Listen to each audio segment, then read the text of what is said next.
Doctor want justice. Police want justice. The police want justice. We want justice. We want justice. Justice for justice. We want justice. Justice, justice. Justice, justice. We want justice. We want justice. We want justice.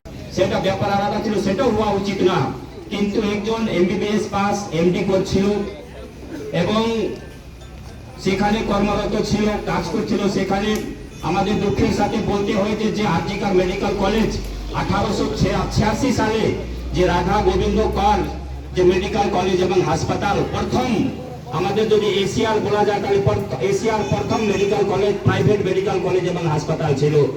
উনি হয়তো ভেবেছিলেন যে পশ্চিমবঙ্গের সাধারণ মানুষ, গরিব মানুষ এখানে চিকিৎসা পাবে, পরবর্তী সময় এটা সরকারি হয়ে যায় এবং সেখানে ডাক্তার তৈরি হচ্ছে, পড়াশোনা হচ্ছে সেখানে। জানি না ইদানিং অত্র ব্লকে আমাদের প্রশাসিকা মাইনরিটি উন্নয়ন হওয়া এসেছিল 1 লাখ।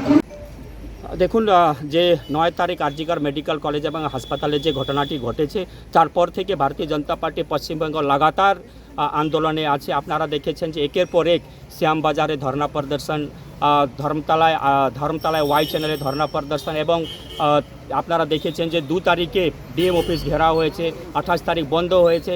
সেই আন্দোলনকে কন্টিনিউ রাখার জন্য আজকে আমাদের প্রত্যেক পশ্চিমবঙ্গে যত ব্লক আছে প্রত্যেক ব্লক অফিসে আমাদের অবস্থান বিক্ষোভ আছে, তেমনি আজকে মাদারিহাটেও অবস্থান বিক্ষোভ চলছে। আমাদের কার্যকর্তারা, আমাদের পার্টির কার্যকর্তারা এখানে আছে এবং যতদিন অভয়া বিচার পাবে না ততদিন ভারতীয় জনতা পার্টির আন্দোলন বিভিন্ন স্তরে আমাদের চলবে।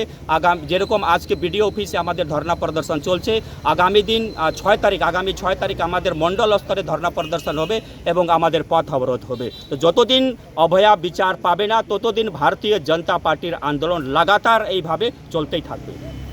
স্যার বলছিলাম আজকে বলছেন রাত 9টা থেকে 10টা পর্যন্ত প্রদীপ জ্বালিয়ে, এটা কেন?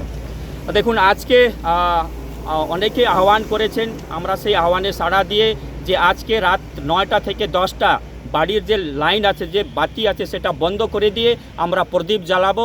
এটা মূল উদ্দেশ্য হচ্ছে যে আমরা অন্ধকার থেকে বের হয়ে মানে উজালার দিকে, প্রকাশের দিকে আমরা যেতে চাই। তাই মানে অন্যায় থেকে আমরা ন্যায়ের পথে যেতে চাই।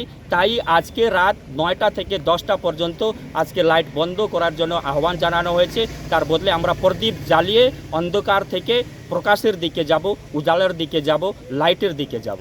স্যার আমরা শুনেছি ডিএম অফিসে যে আপনারা করেছিলেন তখন আপনাদের 21 জনের উপরে আপনাদের হয়েছে, কেস হয়েছে, এটা যদি ওরা না ওঠায়? দেখুন, আমরা যে 2 তারিখ আমাদের যে ডিএম অফিস অভিযান ছিল, সে ডিএম অফিস অভিযানে আমাদের শান্তিপূর্ণ মিছিল ছিল। আমাদের সেখানে কিন্তু পুলিশ যেভাবে কাঁদানি গ্যাস, জল কামান এবং লাঠিচার্জ করেছে, ঠিক আছে, এটা পুলিশ প্রশাসন আলিপুরদুয়ারে অশান্তি ছড়াতে চায়। আর এবং আমাদের উল্টো যারা মার খেয়েছে তাদের বিরুদ্ধে কেস করে দিয়ে আমাদের 21 জনের নাম কেস হয়েছে। আমরা এসপি সাহেবকে বলবো যে এটা বেআইনিভাবে আমাদেরকে এফআইআর করা হয়েছে। যদি আপনি এই কেসটা না তোলেন তাহলে কিন্তু আগামী দিন ভারতীয় জনতা পার্টির আন্দোলন তীব্রতর হবে। আরও তার 2 গুণ 4 গুণ লোক নিয়ে আমরা কিন্তু ডিএম অফিস আর এসপি অফিস ঘেরাও করবো।